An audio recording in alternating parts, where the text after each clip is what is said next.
Nosotros como comunidad de fe en español, Oasis, tenemos el privilegio de contar con dos ministros que estamos aquí, ¿verdad? Yo como el pastor de este grupo, de esta pequeña Grey, por la gracia de Dios, y también está mi colega y mi hermano Jesús García, y él ha estado viniendo como miembro o haciéndose miembro de la comunidad, y qué mejor que él nos ayude y nos colabore, porque yo necesito sentarme a oír a otro siervo escuchar la palabra de Dios. Amén. Y yo lo he invitado, y cada mes lo estoy invitando a que él predique uno de mis sermones, y le he pedido que predicase sobre el credo apostólico. Es volver a la fuente, mi hermano y mi hermana. A la mayoría de las iglesias cristianas del mundo entero hemos cedido la doctrina, que es la verdad de Dios, la enseñanza de Jesucristo, la hemos cedido al humanismo, que es la religión de los últimos siglos. Y qué mejor que decirle: Señor, queremos volver a la fuente, y la fuente es la palabra de Dios. Y qué mejor que después del Cristo resucitado aprender nuevamente lo que dice el credo apostólico, y cómo esa enseñanza va a ser bendición para nosotros esta tarde. Voy a invitar a mi hermano Jesús que por favor venga a este lugar y tome posición en este lugar. Que Dios te bendiga.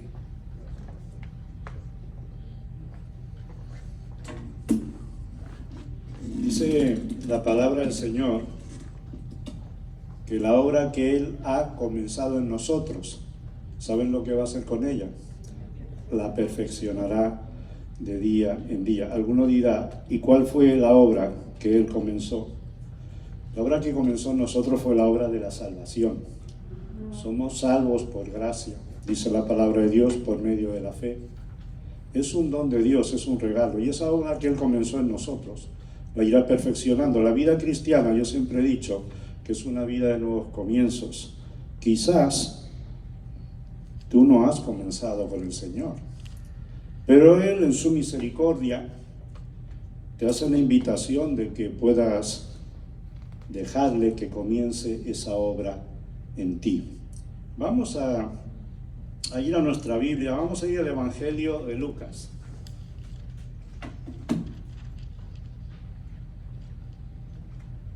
En el capítulo 24, el tema que nos atañe en esta tarde es el credo apostólico. Algunos dirán: ¿y eso qué es? Antes de iniciarnos en lo que es el credo apostólico, en qué consiste, en lo que enseña, nos vamos a situar en el marco histórico de lo que sucedió antes para que ese credo apostólico naciera. Todo tiene un principio, todo tiene un porqué. El código apostólico no salió de la nada, el código apostólico salió de la verdad. Y esto es importante. Jesucristo dijo que la palabra de Dios es verdad. Entonces nos vamos a adentrar en ese credo apostólico. No nos vamos a dejar confundir con otros credos. Hay muchos credos. Está el credo de Nicea, está el credo de Atanasio. Hay diferencias, hay muchas cosas que no debemos dejar confundirnos, pero nosotros nos vamos a centrar en dónde surgió el credo apostólico y qué dice este credo y cómo se puede convertir en algo básico en nuestra vida cristiana a desarrollar, porque permanecemos firmes en la palabra de Dios. Vamos a ir entonces, para retomar un poco el tiempo y ver de dónde surge el credo apostólico. En Lucas 24, en el versículo 50, vamos a estar leyendo esa parte final que escribe aquí Lucas, que es cuando Jesucristo asciende, se va al cielo y se sienta a la diestra de Dios Padre. Es ahí donde está ahora, intercediendo por nosotros. Qué bueno que tenemos el mejor de los abogados, porque tenemos también un acusador que nos acusa delante del Padre continuamente, sin descanso, pero abogado tenemos, a Jesucristo. Bien, vamos a leer y a partir de aquí poder desarrollar el tema. Es Lucas capítulo 24, versículos del 50 al 53. dice la palabra de Dios con referencia a Jesucristo y a los discípulos, es decir, a los apóstoles, discípulos que Él eligió. Dios los eligió con un propósito. Discípulos había mucho, pero Él había escogido, recuerdan, los 12, aunque aquí en este momento hay 11, porque ya Jesús va a ser ascendido. Faltan, como ustedes saben, Judas, y todavía Matías no había sido escogido. Y dice así: y los sacó fuera hasta Betania, y alzando sus manos los bendijo. Y aconteció que, bendiciéndolos, se separó de ellos y fue llevado arriba al cielo. Ellos, después de haberle adorado, volvieron a Jerusalén con gran gozo y estaban siempre en el templo. ¿Y qué hacían? Dice, alabando y bendiciendo a Dios. Amén. Que así sea, significa amén. Dice que ellos, el versículo 52, después de haberle adorado, volvieron a Jerusalén con gran gozo. ¿Por qué? La vida de los apóstoles estaba llena de gozo, porque Jesucristo había resucitado entre los muertos. Al principio nadie lo había creído. La tumba estaba vacía, pero no habían creído que Jesucristo había resucitado. Cuando aquellas mujeres fueron a la tumba y la vieron vacía y fueron a dar las nuevas a los discípulos, ellos dijeron, estas mujeres están locas. Sí, están locas. Pero luego pudieron comprobar que la resurrección de Jesucristo era una realidad, y eso los llenó de gran gozo. La resurrección de Jesús es motivo para nuestras vidas, de llenarnos de gozo. Fue como cuando Jesús nació. ¿Recuerdan a los pastores que estaban velando y guardando las vigilias de la noche sobre su rebaño, y se les apareció el ángel y dijo, he aquí que os traigo nuevas de gran gozo? Jesús nació. Eso es un gran gozo, porque vino para salvar y buscar lo que se había perdido, vino para deshacer las obras del diablo, vino para demostrarnos que la obediencia al Padre es posible, y eso es motivo de gran gozo para nosotros. Y estos apóstoles ahora estaban llenos de gozo, gran gozo. ¿Y qué hacían? Estaban siempre en el templo, alabando y bendiciendo a Dios. Pero aquí no podía quedar la cosa. Jesús resucita, asciende. Es un gran gozo para los apóstoles. Van al templo y ahí están siempre, alabando a Dios. Había algo más. Resulta que cuando Jesucristo resucita, nos da a nosotros una esperanza viva. ¿Recuerdan lo que dice Pedro?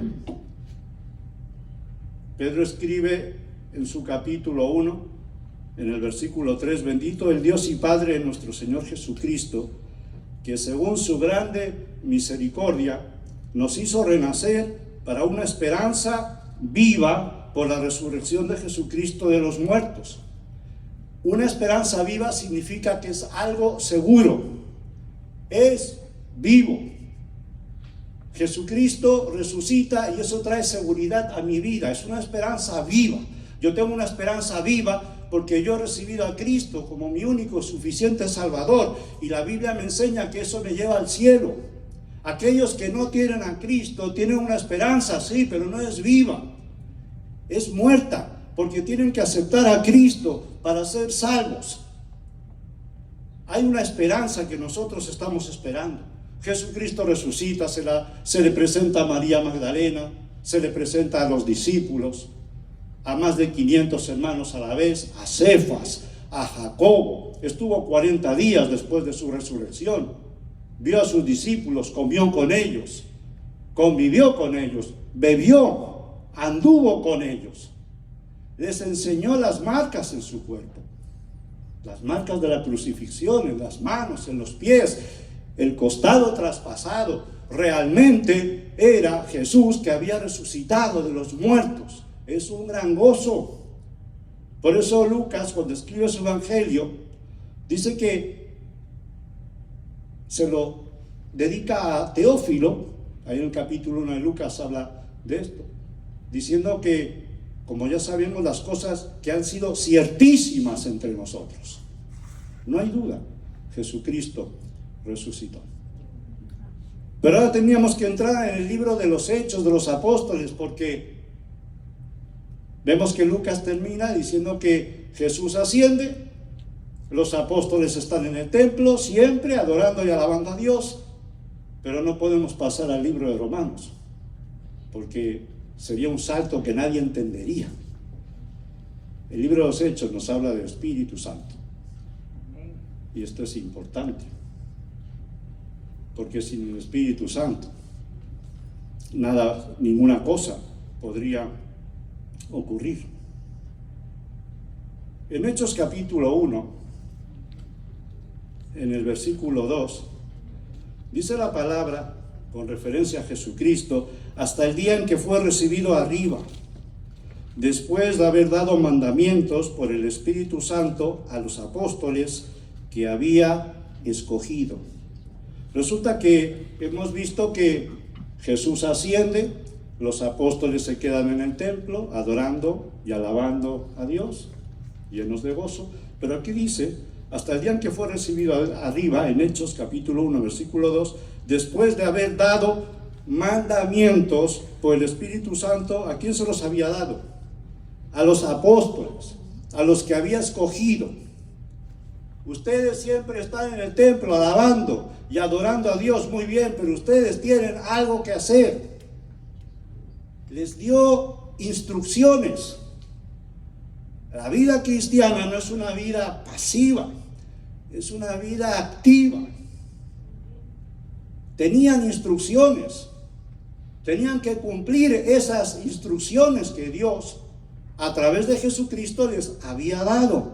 Dice aquí, mandamientos por el Espíritu Santo. Ya Jesucristo ha resucitado, nosotros estamos llenos de gozo, y ahora a lo mejor sus apóstoles estaban esperando alguna promoción. Ahora vamos a ser grandes, gente importante, nos van a promover. Pero no fue así, les dejó instrucciones. Todo lo que Dios nos manda lo tenemos que hacer. Nosotros venimos a la iglesia también, como los apóstoles, siempre, cada domingo. Adoramos y alabamos a Dios y estamos llenos de gran gozo. Y luego, cuando termina el culto, nos vamos a casa. ¿Y qué cambio se produce? Porque el domingo que viene volveremos. Pero ¿qué cambio se ha producido? Porque resulta que después del domingo termina el culto, me voy a mi casa y no se produce ningún cambio. Mi vida sigue igual cada día, no cambio nada. Pero no me puedo olvidar de que tengo instrucciones, tengo mandamientos que el Señor me ha dado, porque somos discípulos. Siempre decimos que somos discípulos de nuestro Señor. Él nos ha dejado mandamientos, pero no podemos permanecer impasibles. El mundo permanece impasible. Cuando oye la palabra de Dios dice eso, ya estoy cansado de oírlo. Eso es un libro que está muy viejo. Este es un libro lleno de vida. Es la palabra de Dios. Lo que pasa es que el Espíritu Santo te tiene que convencer. Pero Dios quiere usarnos a nosotros para llevar la palabra a ellos que no creen, para que el Espíritu Santo entonces use la palabra de Dios para que produzca convencimiento de pecado, de justicia y de juicio, y les abra los ojos. No somos nosotros, es el Espíritu Santo. Los apóstoles recibieron mandamientos en el Espíritu Santo, porque la obra de un creyente en Cristo se lleva a cabo bajo el poder del Espíritu Santo. Sin el Espíritu Santo no puedes hacer la obra. No podemos permanecer impasibles. Y miren, las instrucciones es una promoción. Lo que Dios te manda es una promoción, porque servir a Cristo es un privilegio. Algunos dicen, no, wow, servir a Cristo es una carga. Yo he oído muchas veces a algunos maestros de escuela dominical decir, ay, qué cansado estoy. Es que usted no sabe, mi hermano, esa escuela dominical, 30 niños, me tienen loco. Yo no sé qué hacer con ellos. Yo no voy a poder seguir con este ministerio. Y hay que decirle, mi hermano, estás haciendo el ministerio en la carne y no en el poder del Espíritu Santo, porque servir a Cristo es un privilegio, pero no lo puedes servir en la carne. Tienes que servirlo en el Espíritu. Cuando Jesucristo estuvo entre nosotros, su vida está narrada también por el evangelista Lucas. Y ahí vemos a Jesús hablando, haciendo, enseñando. La vida de Jesús era un sermón por donde quiera que iba. Pero lo hacía en la carne, en su aspecto humano. Pero cuando llegamos al libro de los Hechos, interviene la presencia del Espíritu Santo, y esa obra que Jesús comenzó, nosotros tenemos la obligación de llevarla a cabo, de continuarla. Cuando tú sirves al Señor en ese ministerio que Dios te dio, piensa que la obra la empezó Él. Tú solamente la sigues y la llevas adelante en el Espíritu. La iglesia es un cuerpo espiritual, ¿verdad? Cristo es la cabeza y nosotros somos un cuerpo donde los miembros somos miembros los unos de los otros, bien coordinados entre sí, y llevamos adelante la obra de Dios. Pero tiene que ser en el Espíritu.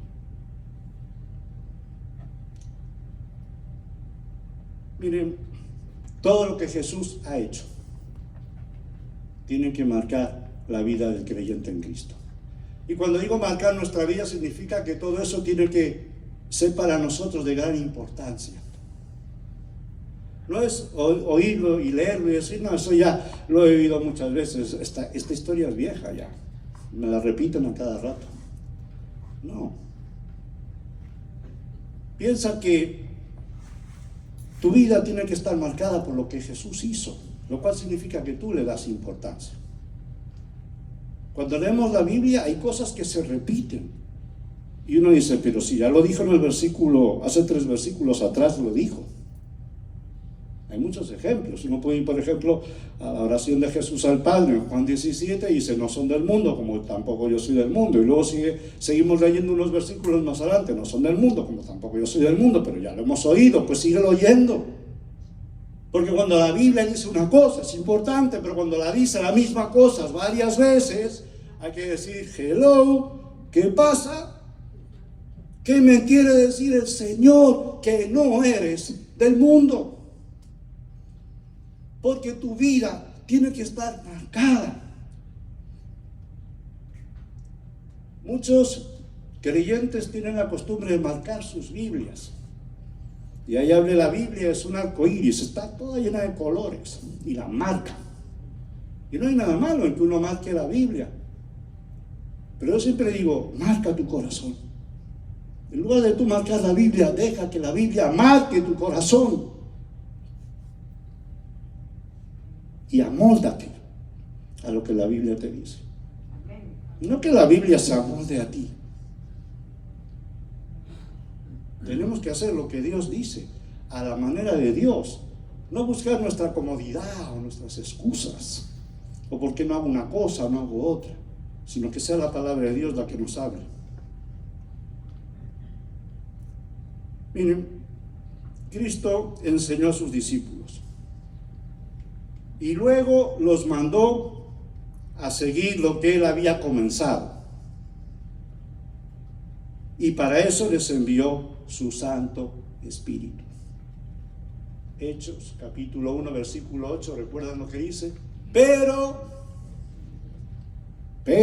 recibiréis poder cuando haya venido sobre vosotros el Espíritu Santo. Porque Jesús había dicho de permanecer en Jerusalén. No se muevan de aquí todavía. Porque ustedes tienen una obra que hacer. Y esa obra no se puede hacer sin la presencia del Espíritu Santo. Tienen que esperar.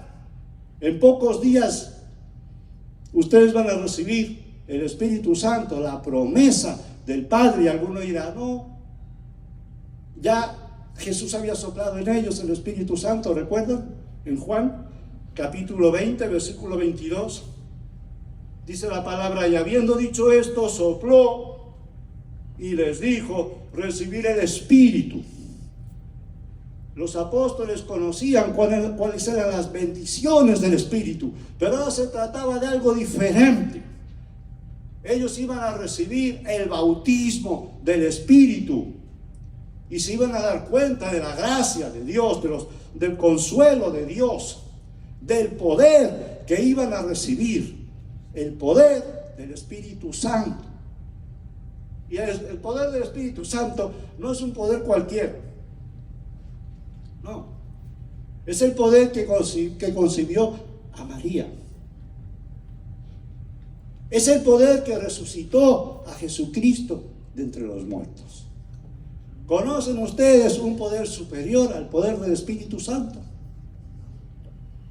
El Espíritu Santo mora en cada creyente y nos capacita para llevar la obra que Dios nos ha dado a hacer. Jesucristo va adelante y comenzó todo. Alguno dirá, es que yo tengo muchos problemas y yo he sufrido mucho. Jesucristo ha pasado por todo eso. Incluso él dijo, he acabado la obra que me diste que hiciese. Si Dios te ha dado una misión, cúmplela. Jesucristo ya la cumplió. Ahora tenemos que seguir nosotros y servirle. ¿Cómo?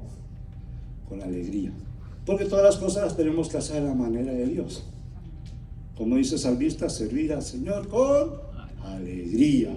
Alabarle, bendecir su nombre, porque Jehová es bueno. Y como hemos dicho al principio del culto, para siempre es su misericordia, y es la misericordia de Dios que nos ha traído aquí esta tarde. Y esa es la realidad.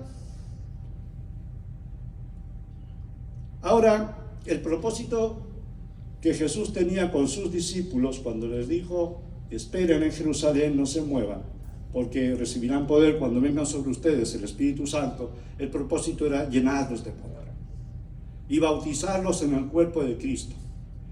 Y porque era la promesa del Padre. Dice Hechos 1, capítulo 1, versículo 4, y estando juntos, les mandó que no se fueran de Jerusalén, sino que esperasen la promesa del Padre, la cual les dijo, oísteis de mí. Todas las palabras que el Padre me ha dicho que os diga, todas yo os las he dicho. Jesús cumplió absolutamente todo. Hizo la voluntad del Padre. Todo lo que nos tenía que decir, porque Dios se lo había mandado, dice, todo eso se lo he dicho a ustedes. Y Él quería que empezaran los discípulos la obra ¿por dónde? Por Jerusalén. No por Judea, no por Samaria, no, empiecen por Jerusalén. Empieza por tu casa. Ustedes han visto cómo es la luz de una estrella. Uno mira al cielo y ve las estrellas y dice, mira, cómo alumbra. Pero dicen los astrónomos que la luz que yo veo han salido de las estrellas en dependencia de la distancia que están de la Tierra, 7 años, 10 años, 20 años. Y dice, le dimos al interruptor de la luz de la estrella y 10 años después la veo yo. Oye, si nosotros queremos que la luz llegue a Judea y a Samaria, tiene que brillar muy fuerte en nuestra casa. Tiene que ser una luz potente. Porque si la luz de mi casa está apagadita, si la luz de Jerusalén es chiquitita, ¿cómo va a llegar muy lejos? Es por esto que necesitamos el poder del Espíritu Santo.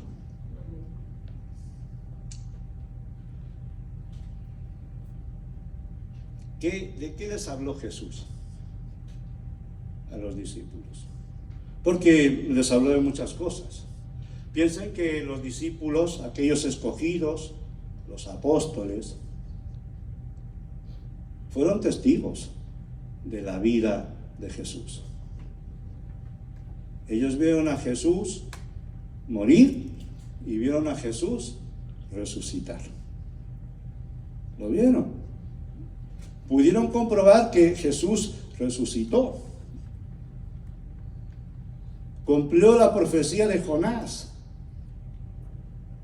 También cumplió cuando dijo: este templo lo pueden destruir y yo en 3 días lo levantaré. Cuando todo el mundo se reía: está loco, ¿qué dice? Él todo lo cumplió. Pero ¿de qué les hablaba Jesús? Miren, Jesús comenzó su ministerio hablando acerca del reino de Dios. Hace un momento dije que Jesús vino para buscar y salvar lo que se había perdido, que vino para deshacer las obras del diablo, que vino para demostrarnos que la obediencia al Padre es posible, porque Filipenses 2 dice que fue obediente hasta la muerte, y muerte de cruz. Fue obediente. Pero también vino para otra cosa, y así lo declaró. Miren lo que dice Lucas 4, capítulo 4, versículo 43. Jesús hablando dice: pero Él les dijo: es necesario que también a otras ciudades anuncie ¿el qué? El evangelio ¿de qué? Del reino de Dios. ¿Por qué? Porque para esto he sido enviado. Hay una necesidad. He sido enviado. ¿Para qué?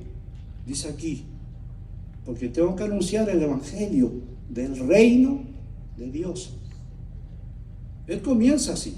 Miren lo que dice Marcos 1:14. Después que Juan fue encarcelado, Jesús vino a Galilea predicando el evangelio ¿de qué? Del reino de Dios. Vemos que se hace mucho énfasis en predicar el evangelio del reino de Dios, que Jesús había sido enviado para eso y que era una necesidad. Jesús sabía lo que necesita el hombre. El hombre necesita tener un encuentro con Jesús. Necesitamos a Cristo. Pero hay alguien que tiene que anunciarlo. Gloria a Dios por todas aquellas mujeres y hombres de Dios que tuvieron el suficiente amor de llevar el evangelio del reino. Porque a través de todos esos grandes hombres de Dios y de todas esas grandes mujeres de Dios, muchos han venido a los pies de Cristo. Porque tuvieron el suficiente amor.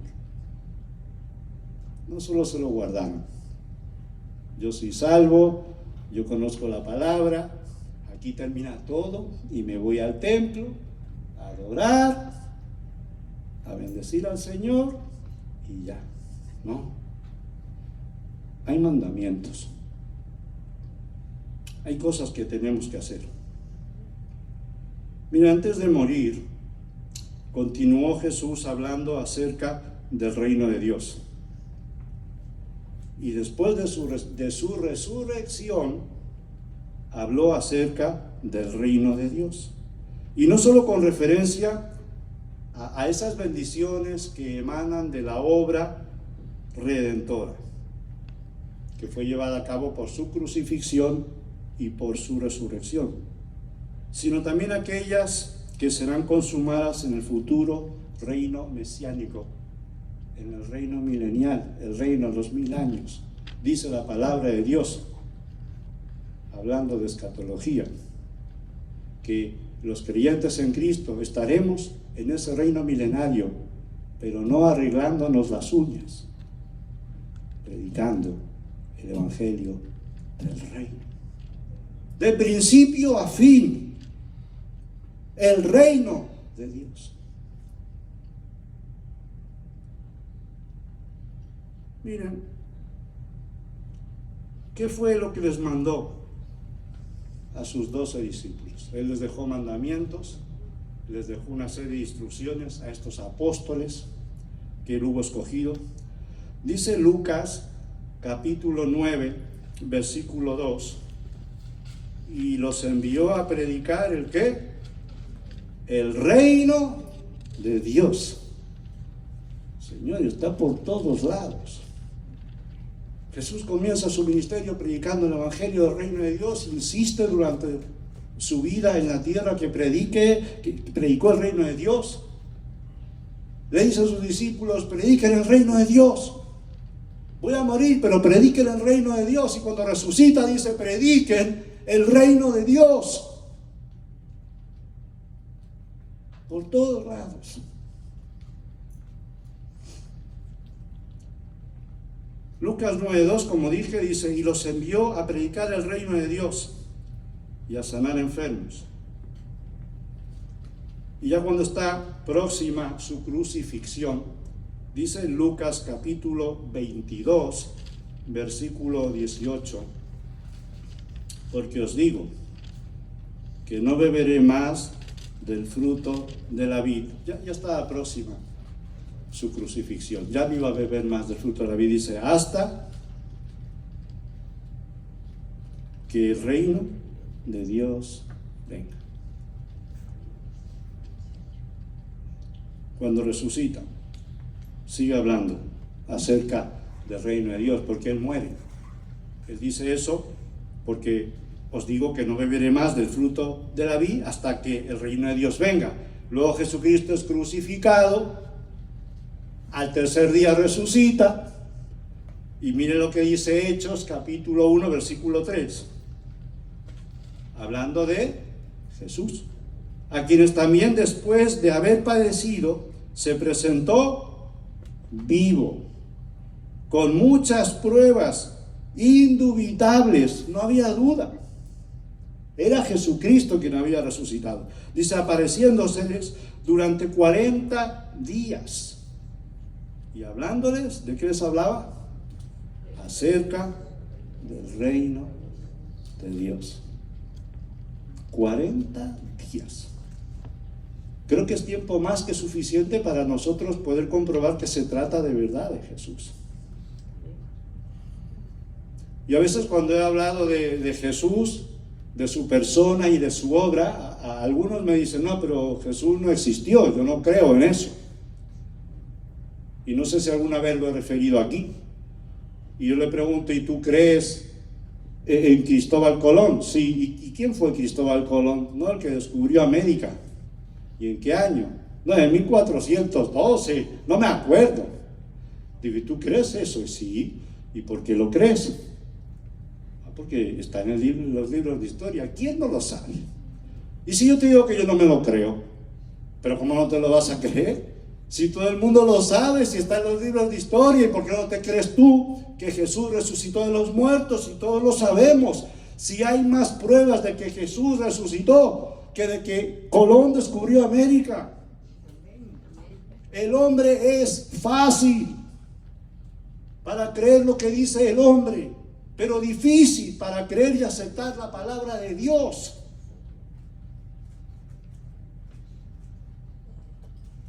El hombre pensaba que la tierra era plana. Era plana, como este púlpito. Cuando el barco llegaba aquí, ¡pum!, se caía. Pero apareció Copérnico y apareció Galileo y dijeron, no, la tierra es redonda. Ah, sí. Y se lo creyeron. Cuando la palabra de Dios nos dice que la tierra es redonda, pero tuvieron que esperar a que fuera una persona, no la palabra de Dios, que dijera que la tierra era redonda. Ahora nos lo creemos. El corazón es engañoso y perverso, dice la palabra de Dios, más que todas las cosas.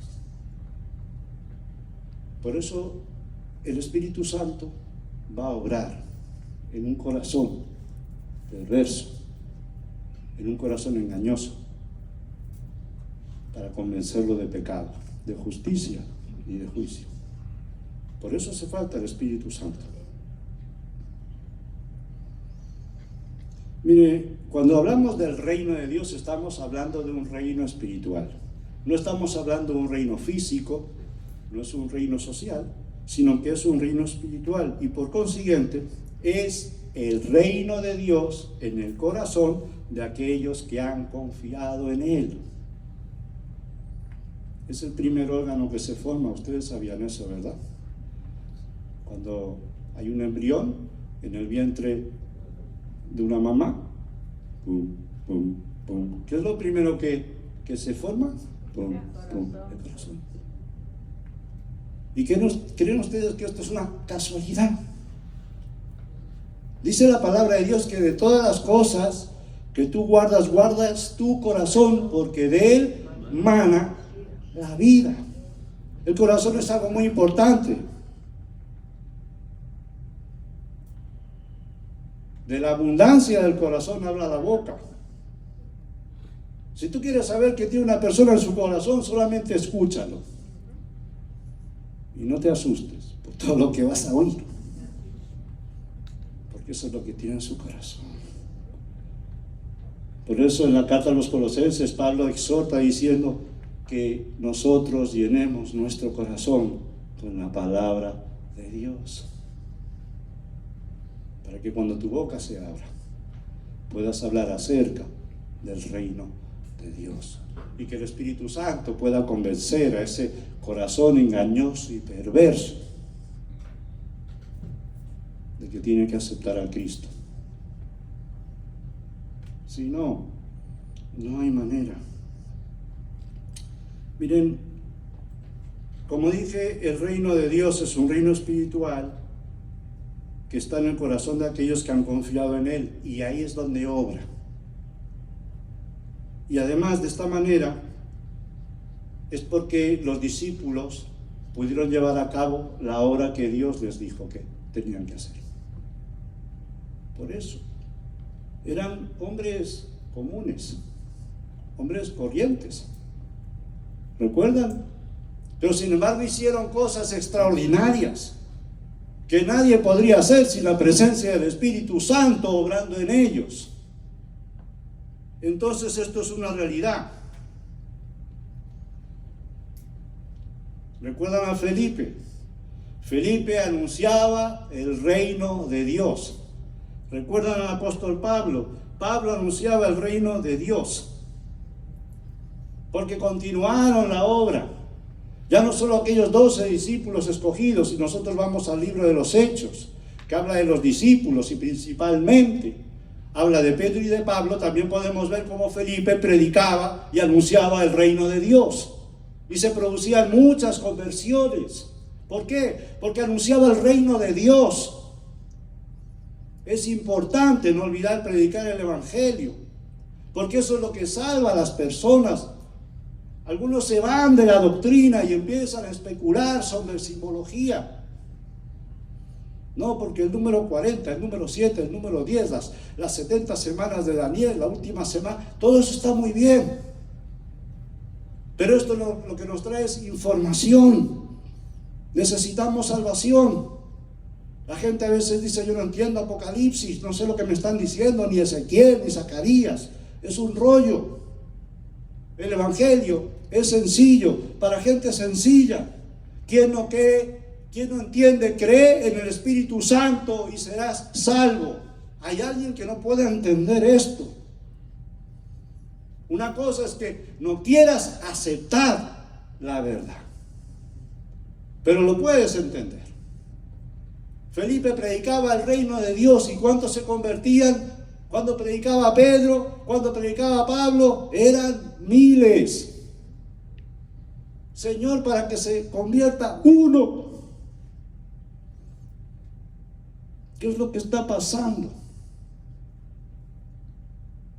El reino de Dios. Jesús dijo: id por todo el mundo y predicar el evangelio a toda criatura, bautizándolos en el nombre del Padre, del Hijo y del Espíritu Santo. Esto incluye predicar acerca del reino de Dios. Y es importante, porque eso es lo que Dios quiere que nosotros anunciemos. Lo anunció Felipe, lo anunció Pablo, y era el tema principal. Y esto al mismo tiempo nos hace ser testigos de Cristo. Cuando tú predicas el Evangelio, el reino de Dios, tú eres testigo de Cristo. Aquellos apóstoles eran testigos presenciales, porque habían visto a Jesús morir, le vieron resucitar, eran testigos presenciales. Pero nosotros también somos testigos. Y alguno dirá, pero ¿cómo? Si nunca le vi, nunca le hemos visto. Porque a Jesús tenemos que mirarlo con los ojos de la fe. Lo que pasa es que cuando tenemos que activar la fe, enseguida sale la duda a sustituir a la fe. Siempre. El ser humano se deja llevar por los sentidos. Y si no lo veo, no lo creo. Pero cuando tú te dejas llevar por lo espiritual y tú tienes fe, tú puedes ver lo que nadie ve. Dice la palabra que Moisés veía al invisible. Así se sostenía. ¿Y cómo podía ver algo que es invisible? Por la fe.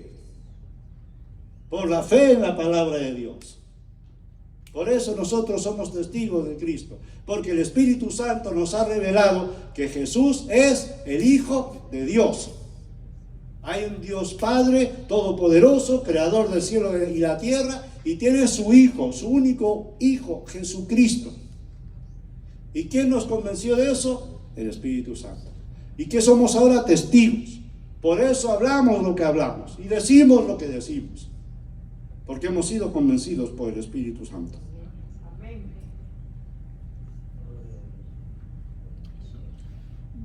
¿Sabe lo que dice Proverbios capítulo 14, el versículo 25, en su primera parte? Escribió Salomón, que no era una persona cualquiera, sino que el hombre más sabio que ha habido jamás, el rey más sabio. Dice: el testigo verdadero libra las almas. Tenemos que ser testigos verdaderos. ¿Qué nos dice el Señor? ¿Dónde estábamos y dónde estamos ahora?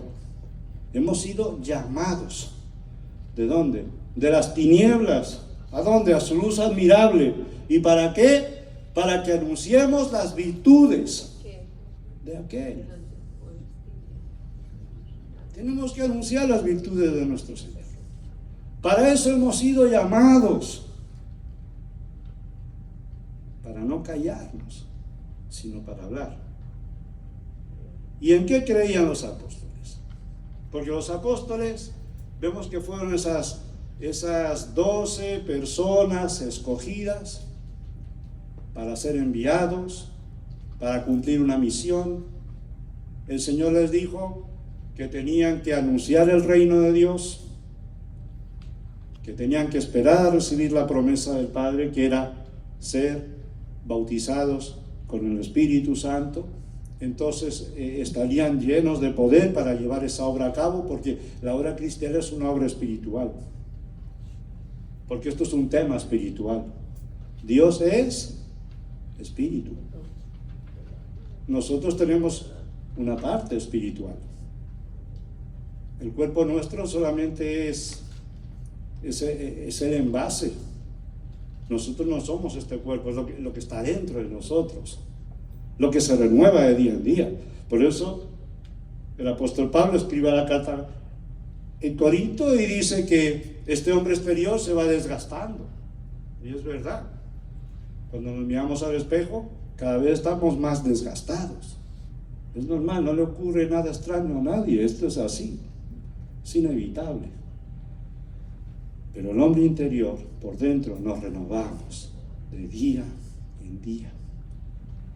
Y gloria a Dios por eso. Entonces Dios envía a su Hijo, cumple la obra que el Padre le dijo que hiciese, les habla a los discípulos: tienen ustedes que hacer esto. ¿En qué creían ellos? Miren, ellos, existe lo que se ha llamado el credo de los apóstoles. El credo de los apóstoles no podemos buscarlo en la palabra de Dios. O sea, decimos, vamos a buscar el credo de los apóstoles, no hay aquí un texto donde nos diga el credo de los apóstoles. Pero el credo de los apóstoles es un conjunto de creencias, de ideas, de principios y convicciones que puede tener una persona o puede tener un grupo, que les lleva a actuar conforme a su profesión de fe. Es decir, el credo apostólico está sacado de la palabra de Dios, está formado por la palabra de Dios. Si no existiera la palabra de Dios, no podría haber un credo apostólico. Credo es una palabra latina que significa yo creo. Y está sostenido en la palabra de Dios. Entonces, cuando nosotros leemos lo que es el credo apostólico, vemos que lo que pone es correcto. Hay algunos que tienen alguna diferencia, saben que no todo es igual o perfecto, o algunas palabras, pero realmente está sostenido sobre la enseñanza de la palabra de Dios. Y de esta manera, cuando nos referimos a la iglesia, estamos haciendo alusión a la fe que promueve la vida de los creyentes en Cristo Jesús. ¿Qué es lo que a nosotros nos hace hacer lo que hacemos? Es la fe en la palabra de Dios. Si eres temeroso de Dios, tú quieres hacer lo que Dios te manda. Y cuando yo veo lo que Dios me manda, yo digo, yo tengo que hacer esto. ¿Por qué? Porque me lo manda Dios en su palabra. No puedo decir, no, yo esto lo hago, pero esto no lo hago, pero esto sí. No, tú tienes que hacer todo. Porque todo es importante para Dios y todo lo manda Dios. Y todo tiene que ser hecho a la manera de Dios. Cuando Dios dice que le tenemos que amar, no podemos amar a Dios a nuestra manera, sino con todo nuestro corazón, con toda nuestra alma, con toda nuestra fuerza, con toda nuestra mente, porque es así como Dios quiere ser amado, y no de otra manera. Y tú le podrás amar de otra forma, pero no es válido, porque es a la manera de Dios. Y al tener fe, nosotros decimos, yo tengo que amar a Dios así. Y me dice que le ame a Él. Y que le ame a mi prójimo como a mí mismo. Y así es como le tengo que amar. Pero me cuesta trabajo, no importa.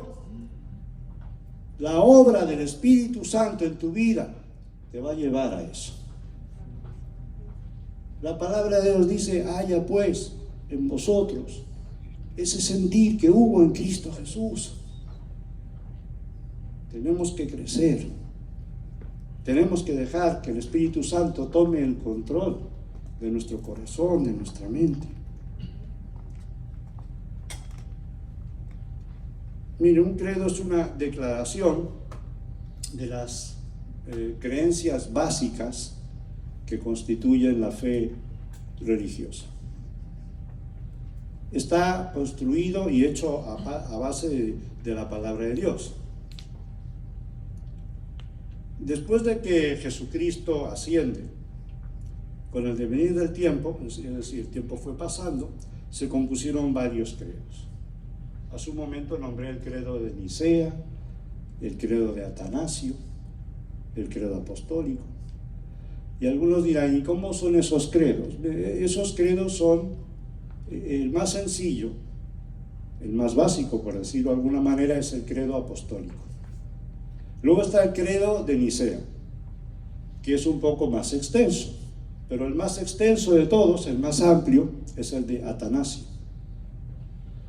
Y aunque son diferentes entre sí, porque unos son más extensos que otros, hay algo que sí guardan los tres. Y lo que guardan es la Trinidad. Dios Padre, Jesús Hijo y Espíritu Santo. Tres personas en una. Y en esto se hace mucho hincapié en el credo apostólico. Y en el credo de Nicea y en el credo de Atanasio. Y no debemos confundirlo con la Shema de los judíos, que lo podemos ver en Deuteronomio capítulo 6, versículo 4, cuando Moisés le habla al pueblo, le dice: oye Israel, Jehová nuestro Dios, Jehová uno es. Y cuando uno va al hebreo, ese uno lleva implícito la idea de tres. Qué curioso. ¿Por qué tres? Porque es Padre, Hijo y Espíritu Santo. Por eso cuando hablamos de Dios Padre Todopoderoso, Creador del cielo y de la tierra, la Biblia dice: hagamos al hombre a nuestra imagen, hagamos. Y uno dice: pero ¿cómo si Dios está creando ahora el mundo? Un Dios de orden se encuentra con un mundo que no existe, sino se encuentra con un caos inmenso, y como es un Dios de orden, todo lo pone en orden y separa la tierra de las aguas y hace la luz. Y siempre dice: hagamos. ¿Por qué hagamos? Porque es Padre, Hijo y Espíritu Santo. Y el credo apostólico defiende la Trinidad. El credo de Nicea defiende la Trinidad. El credo de Atanasio defiende la Trinidad. La Shema defiende la Trinidad. Así: oye Israel, Jehová nuestro Dios, Jehová uno es. Y estas palabras que yo te digo, ¿dónde tienes que guardarlas? En tu corazón. ¿Pero para qué? Las tienes que decir a los hijos y a los hijos de tus hijos. ¿Cuándo? Todo el día, al acostarte, al levantarte, cuando estés en tu casa, en el camino, y lo pongas en los dinteles de tus puertas. ¿El qué? Que Jehová nuestro Dios, Jehová uno es. Olvídate de la brujería, olvídate de los santeros, olvídate de los ídolos, de las imágenes. Solo hay un Dios verdadero, único, creador de los cielos y la tierra. Y es Dios. Y las personas tienen que saber esto. De esto trata el credo apostólico. Los apóstoles son personas enviadas a hacer algo. ¿A qué? A predicar el reino de Dios. Se apoya mucho en el Nuevo Testamento, porque esta es la base para que surja el credo apostólico. Y realmente en la predicación misionera apostólica existía un corpus de enseñanza cristiana distintiva que tenía un depósito sagrado, hablamos de la palabra de Dios, y recibido de Dios, porque todo aquello que los apóstoles tienen que enseñar es algo que han recibido para poder enseñarlo. Si no reciben, no pueden enseñar, porque nadie puede dar algo que no tiene. Miren, el apóstol Pablo escribe a la iglesia en Tesalónica. Hay muchos ejemplos, vamos a nombrar alguno. En la segunda carta a Tesalonicenses, capítulo 2, versículo 15, el apóstol Pablo dice: así que, hermanos, estad firmes, no te dejes mover de lo que has aprendido, de lo que has oído. Las Sagradas Escrituras dice: y retened la doctrina que habéis aprendido, sea por palabra o por carta nuestra. Retén la doctrina que has aprendido, permanece firme. ¿Qué doctrina? La doctrina apostólica, la didaje, la enseñanza de los apóstoles. ¿Qué enseñaban los apóstoles? Aquello que habían aprendido, lo que les habían enseñado, lo que habían recibido. ¿De quién? De Dios, no de fulano, de Dios. Y eso es lo que ellos transmitían, y eso es la sana doctrina.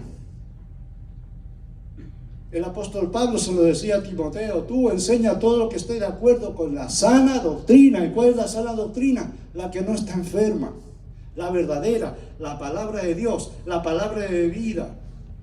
Y es ahí donde tenemos que asirnos con firmeza.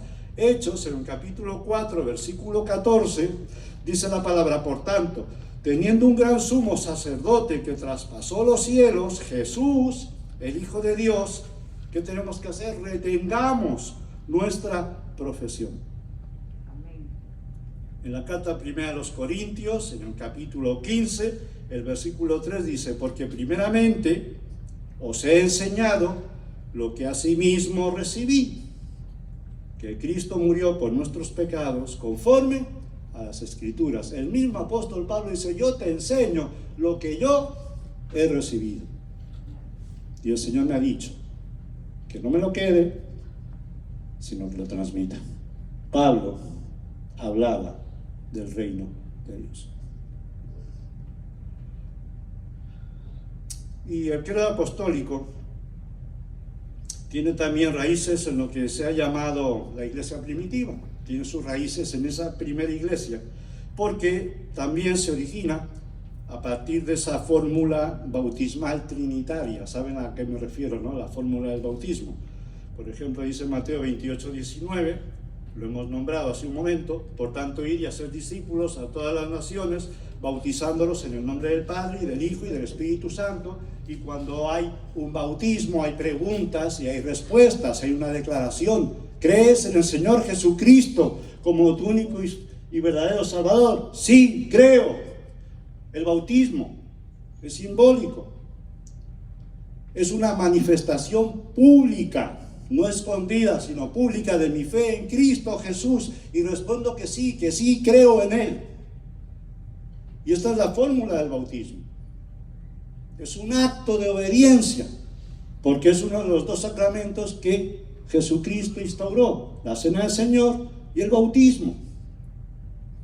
Y no me bautizo para ser salvo, sino porque soy salvo, es que me bautizo. ¿Por qué? Porque quiero obedecer la palabra de Dios. Y en base a eso surge todo ese sostén bíblico del Nuevo Testamento que da lugar a que surja el credo apostólico. Es un resumen de la fe que los apóstoles enseñaron. No fue escrito por ellos, pero fue lo que ellos enseñaron. Es una declaración esencial de creencias cristianas fundamentales. ¿Qué dice el credo apostólico? Miren, el credo apostólico dice: creo en Dios Padre, Todopoderoso, Creador del cielo y de la tierra, y en Jesucristo, su único Hijo, nuestro Señor, que fue concebido por obra del Espíritu Santo. Nació de la Virgen María, padeció bajo el poder de Poncio Pilato, fue crucificado, muerto y sepultado. Predicó a los espíritus encarcelados. Al tercer día resucitó de entre los muertos, subió a los cielos y está sentado a la diestra de Dios Padre Todopoderoso, y desde allí ha de venir a juzgar a los vivos y los muertos. Creo en el Espíritu Santo, en la Santa Iglesia cristiana, en la comunión de los santos, en el perdón de los pecados, en la resurrección de la carne y en la vida perdurable, es decir, en la vida eterna. Cuando nosotros leemos el credo apostólico, decimos: yo creo en eso. No está escrito así en la Biblia, pero yo creo en eso, porque está declarando unos conceptos bíblicos que son verdaderos. Me habla de un Dios todopoderoso, creador de los cielos y la tierra. Me habla de Jesucristo, su Hijo, que padeció en el tiempo de Poncio Pilato, que fue sepultado, que fue a ver los espíritus encarcelados, que resucitó, que Él va a venir, que está sentado a la diestra del Padre, va a venir a juzgar a los vivos y a los muertos, y creo en el Espíritu Santo, y creo en la vida perdurable. Es todo perfecto. Eso también lo creo yo. ¿Y por qué lo creo? Porque tiene un sostén bíblico. Y todo lo que está aquí yo no lo creo. Si no estuviera aquí, sería otra cosa. Y aunque los apóstoles, como dije antes, no lo escribieron, se escribió este credo años después. Es verdad. ¿Por qué? Porque está sostenido sobre la palabra de Dios. Los apóstoles creían en todo esto que acabamos de decir, y también creían unos en otros. ¿Recuerdan? Aquella primera iglesia, todos lo compartían, todos estaban unánimes, todos en el templo. Creían los unos en los otros. creían en la oración, creían en la dirección de Dios. Y yo también creo en todas esas cosas. Siempre le pedimos a Dios que dirija nuestra vida. Para terminar, vamos a ir un momento a Marcos, al capítulo 1, y vamos a leer versículos 14 y 15. Y dice así la palabra de Dios. Después que Juan fue encarcelado, Jesús vino a Galilea, predicando el evangelio del reino de Dios, diciendo: el tiempo se ha cumplido y el reino de Dios se ha acercado.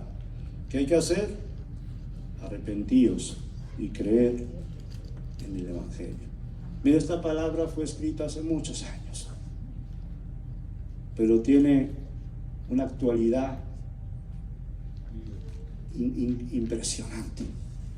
Son palabras que pueden ser repetidas hoy a aquellas personas que todavía no tienen a Cristo Jesús. Y es un ejemplo de lo que tenemos que hacer. El tiempo se ha cumplido. ¿Qué tiempo? Si hay alguien aquí entre nosotros que no tiene a Cristo en su corazón, llegó tu tiempo. Estás aquí no por una casualidad. Estás aquí porque Dios te ha traído. ¿Y para qué te ha traído Dios? Para predicarte acerca de su reino. ¿Y qué te dice? Arrepiéntete.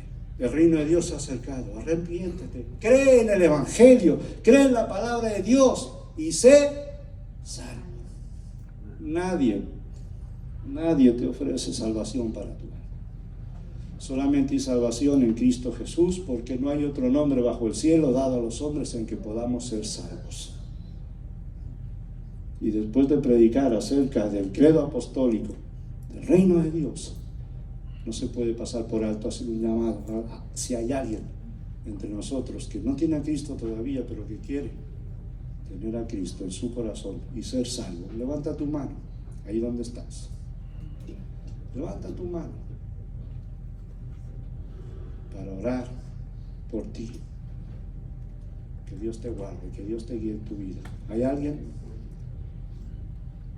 que todavía no tenga a Cristo en su corazón? Tú puedes levantar tu mano ahí, porque el tiempo se ha cumplido. Y dice la palabra que hoy es el día aceptable, aquí ahora, el tiempo de salvación. El tiempo aceptable, el día de salvación, no es mañana, es hoy. Vamos a ver. Padre, gracias, porque tu palabra ha sido expuesta. Y gracias, Dios, porque no vuelve vacía, sino que cumple el propósito para el cual tú la envías, Señor, y hace lo que tú quieres que haga. Agradecemos que nos recuerdas la importancia de no pasar por alto en nuestro día a día, en todas esas cosas que vivimos, en tantos trastornos y falta de tiempo y desesperaciones, que hay algo verdaderamente importante, y es, Señor, no olvidarnos de tu amor, de tu obra redentora en la cruz del Calvario y de lo que nos has mandado a hacer. Permite, Dios, que podamos ser esa luz en medio de la tiniebla y que podamos ser la sal de la tierra, y que allá donde estemos, Dios, podamos cumplir con todo lo que tú nos mandas. Gracias por la presencia de tu Santo Espíritu en nosotros, que nos da vida y fuerza para llevar a cabo toda misión. En el nombre de Jesús. Amén. Que el Señor siga bendiciendo.